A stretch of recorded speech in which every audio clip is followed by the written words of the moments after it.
Hi and welcome back to another video of JPlay. I am Marcus and today should be a rather short one because I'm only taking a look inside the box of the characters expansion for Obsession.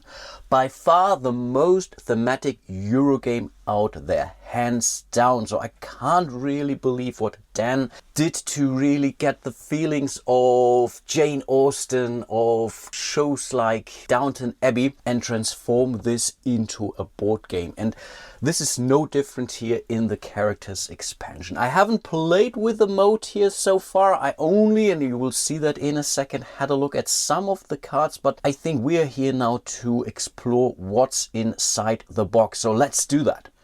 So let's open the box here respectively, and it's a relatively small box, but it's quite heavy because it comes with a lot of stuff. This is already a second sideboard we are looking at. Basically, it's a kind of a modular expansion to some extent, so you can use some of the stuff that comes in the box. Again, there is a lot of stuff that comes with it, but I think when you're using this board, I guess you're more or less using it all. So we have the three characters here. So we have the Reverend Grandly, we have Constable Bucket, and the Eccentric Dowager. Yeah, think about what who might that be. And we have Higby's Second Chance Domestic. So I think using this board is something which I guess you would be using basically all of the components. I'm not even sure if you can not use it basically.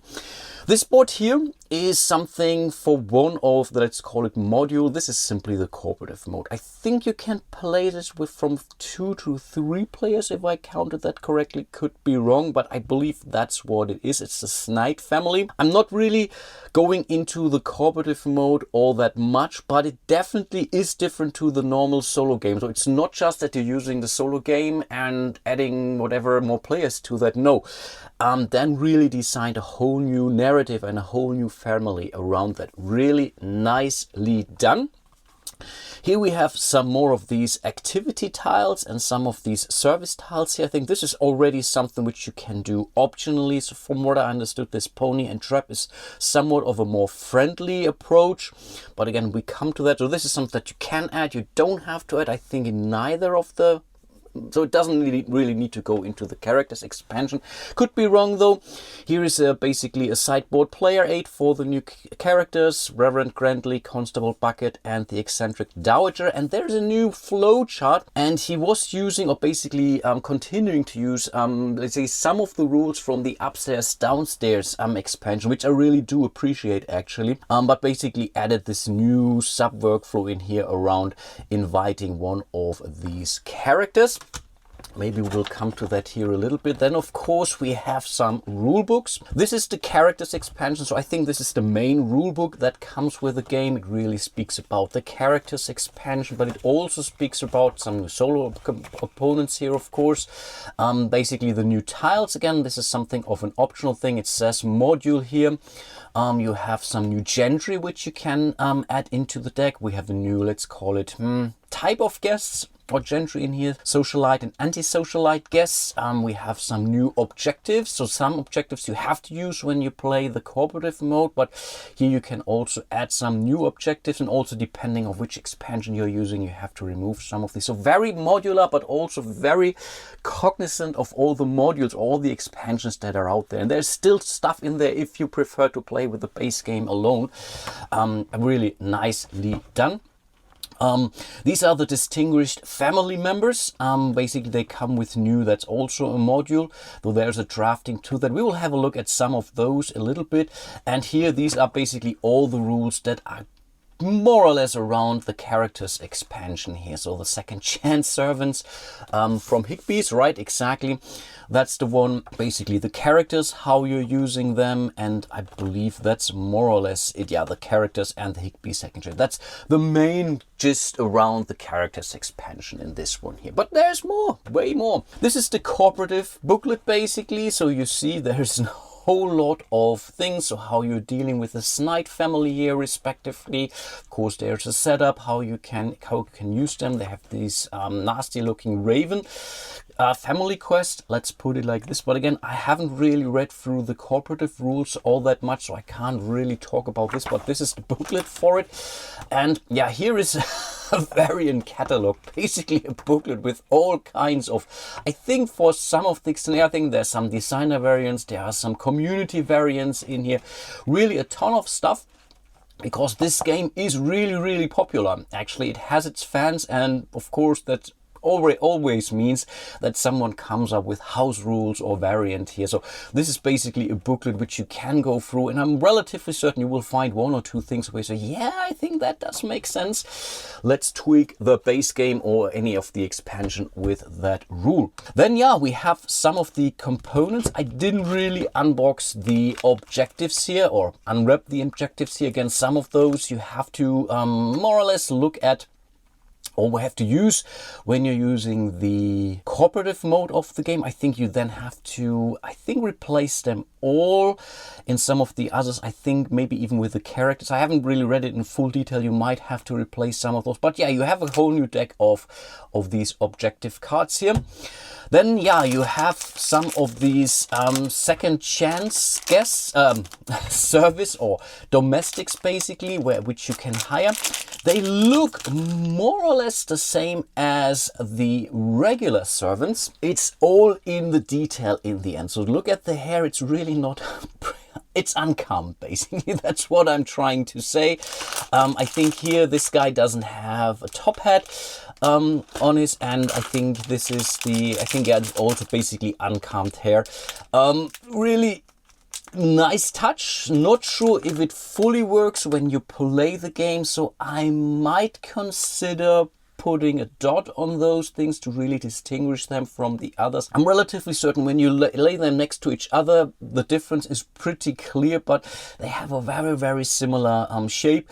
It's only basically the type of hair or what they're wearing on their head or not wearing on their head, basically, that all that matters. And then you have some here. These are the guests. I think this is the Constable Bucket. Yeah, makes sense, right? Then we have the Reverend Grantley. This is this fella here. And then we have the coach for the eccentric dowager. Really lovely. Actually, this die, I believe, belongs then ultimately to the co-op mode. Before we look at the cards, of course, it all comes with a nice design box here. I really love the level of detail that goes in this here. It's the box for the characters expansion. You can really put everything aside, so you know where everything belongs to. Again, I love this level of detail here. And then, yeah, let's have a look at the cards. This is really the one piece which I did unwrap. So just to give you a little bit more of an informed information, basically, what these do. First of all, we have these 4 exiles here.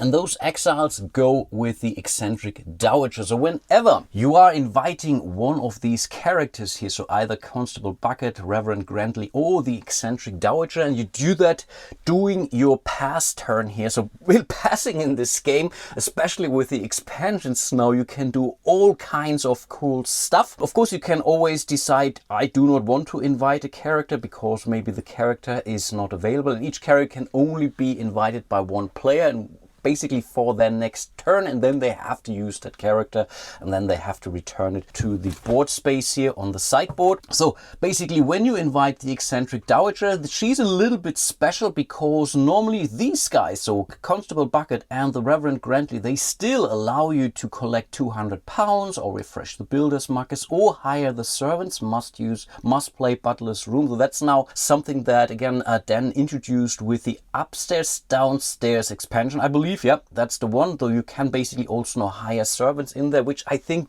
definitely does work. You don't need to really plan a whole turnaround, that you can do that as part of your passing action. But with these two, you can still take these additional actions or by inviting the eccentric dowager, you are not, but you're getting one of those exiles, but we are still allowed to buy something from the market in either of the cases. So maybe let's have a look at these so-called exiles, and I think this actually is inspired by the arc in Downton Abbey where this Russian prince, I believe, is coming over. At least this is where I make the connection. Might be something completely different here. So we have 4 of those. Whenever you invite her, you are allowed to take one of these exiles into your hand.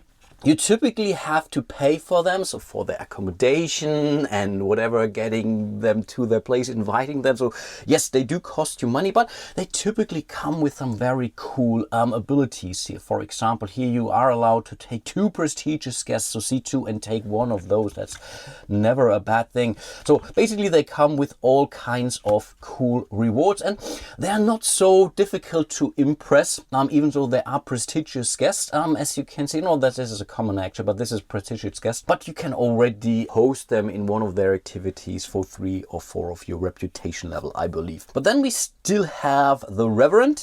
So this fella here, and when enjoying favors, so you usually use these abilities from these characters during the next round's activity. So in this case, when you use them on an activity, it doesn't really matter if this activity requires service or special guests, or you will simply place them to that. So as part of that activity with Reverend Grantley, you are allowed to exchange 1 or 2 objectives with the Reverend's pile. So this is something that you put out, I think, during setup, 4 of those onto the board, and then you can exchange up to 2 of those with the ones in your hand. So if you have some which you don't really want or can't fulfill, it doesn't make sense, you can do that, but you have to pay something for that, and then you have to return them here. Down here we have the Constable bucket, and here I didn't really unpack him even. So again, this is this fella down here. This is pretty cool. He ignores all, or he allows you to ignore all negative favors on unsavory guests attending your activity.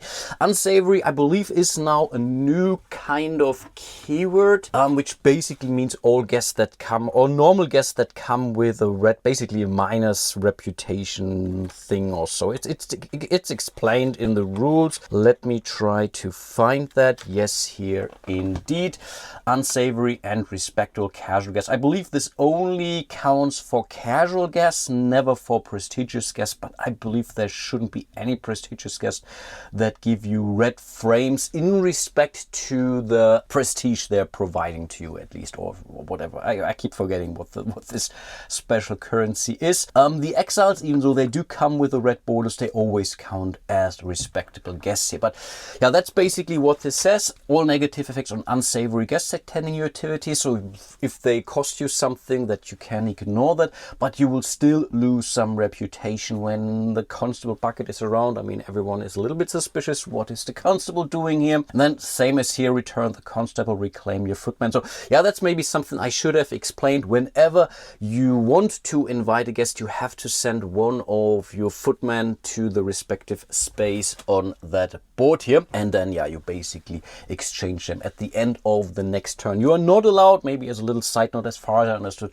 one of these second chance domestics here, that is not allowed. And then last but not least, I already kind of talked through the eccentric dowager. Besides getting an extra exile into your hand, some more gentries into your hand, when enjoying phase, you may invite 1 gentry to your activity, but there is, I think, one special rule. This has to follow the requirements of that particular activity. So if this activity requires to have ladies, then the extra needs to be a lady. So those are basically the characters. As for the second chance servants, you will bring out a number of those as part of setup, I believe equal to the amount of players. So if you're playing a 2-player game, you will have 2 of those and 2 of those.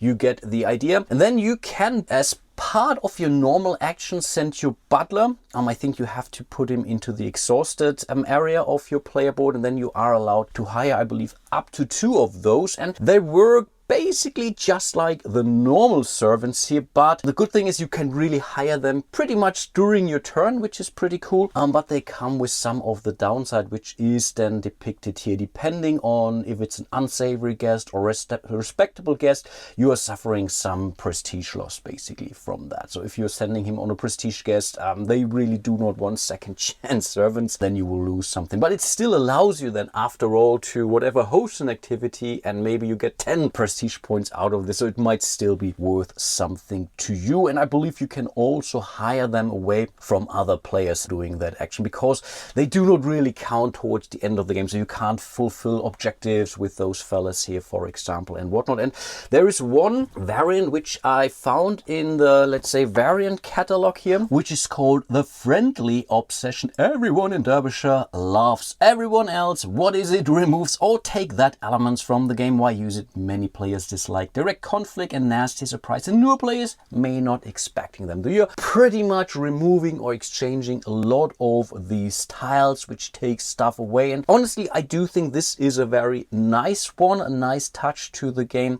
Maybe really for me something to give there, because I typically tend to play this game with new players, and the element of surprise, hey, what is this doing, can be pretty nasty. I mean, the back of activity tiles is huge. The amount of prestigious guests with all the expansions is huge. Of course, I typically don't invoke all the expansions to new players here, but I add a lot of these promo tiles, for example. Maybe I shouldn't do that actually. But yeah, basically there are variants which, yeah, steer around that as to your liking. Really do appreciate this variant catalog here.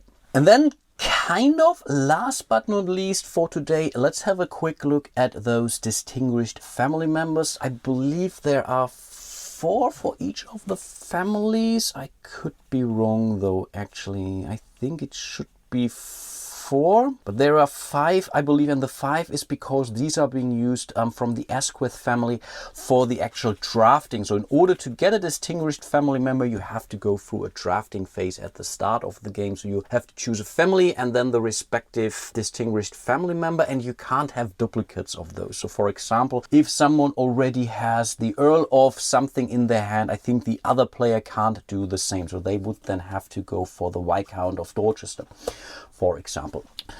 Those distinguished family members all are more or less the same as their, let's say, standard family members, but they are typically a little bit stronger. So for example, the Earl of Ponsonby here, instead of providing 200 quits when you are using him, or hosting an activity with him, using is really a wrong word here. I think the original one did provide £200 instead of £300. And I believe there is actually a nice little overview here in the characters one. It's a module, the distinguished family member, so they tell you basically what those are. As I said, though the standard family member here would provide 200, this distinguished one would provide 300.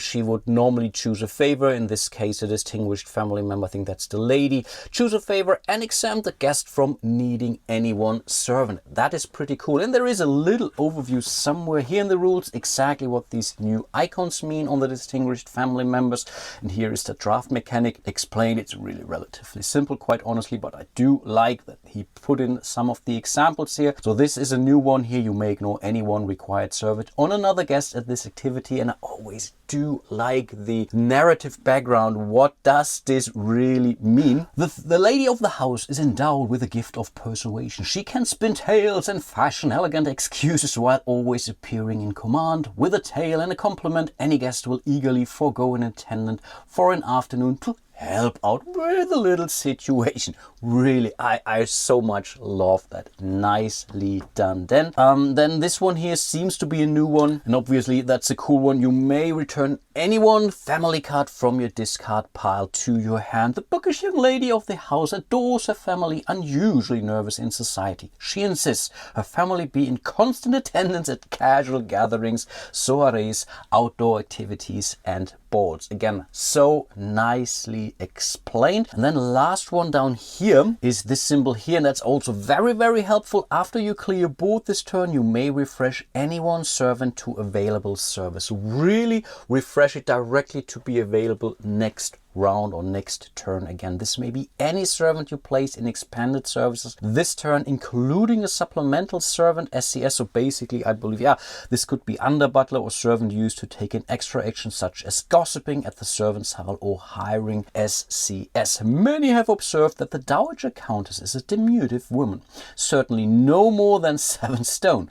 However, as the domestic staff will attest, size does not matter. Armed with only a sharp tongue, the Dowager firmly and routinely insist that the servants give her very best effort and not the tallest footmill will gainsay her. And yeah, I mean, ultimately, look at it. I mean, there are so many extra cards in this deck. Let's have a look. These are all the distinguished family members. These are all the extra folks, gentry that you can add into the deck. And I think, by the way, these are the ones that you would be using in the cooperative mode of the game, the Snide family. I think these are Snide gentry. I believe you only use these cards as part of the cooperative mode. And yeah, here's some more gentry.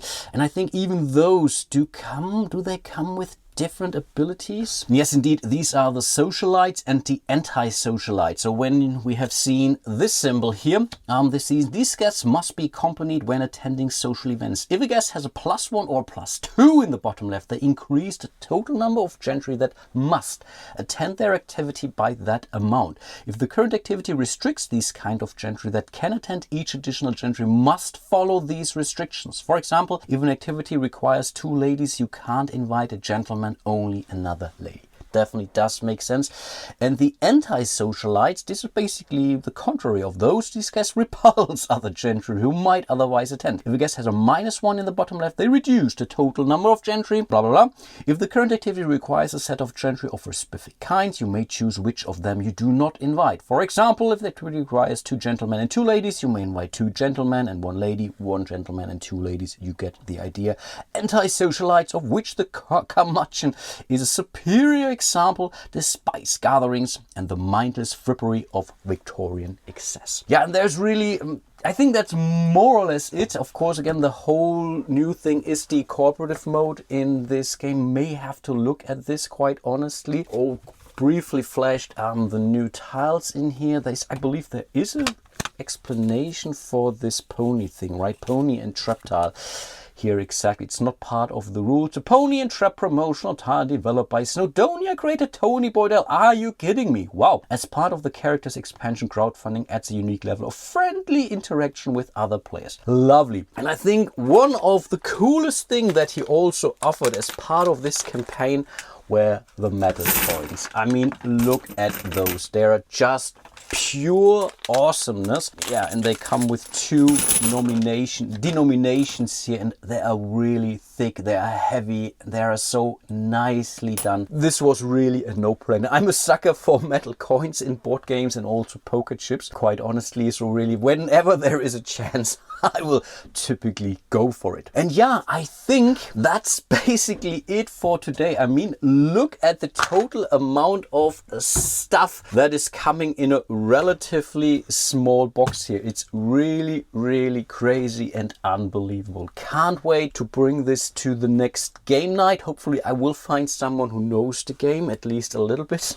we can really dare to introduce it. But the cool thing is you can really say, okay, let's play the base game and only add the characters expansion to that. So you don't have to go through the upstairs and downstairs stuff. There's really a lot of ways how you can mix and match those in order not to impose too much rules overhead and new stuff on, let's say, already new players here. And yeah, before I forget, huge shout out to all of my patrons and channel members. You guys are truly amazing. Can't tell you how much I appreciate all your support.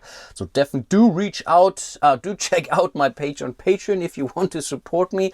You can join me here directly on YouTube. Like and subscribe, leave a comment. This really greatly helps as well. Really appreciate that. And with that being said, hope to see you soon in one of my other videos. And until then, bye bye.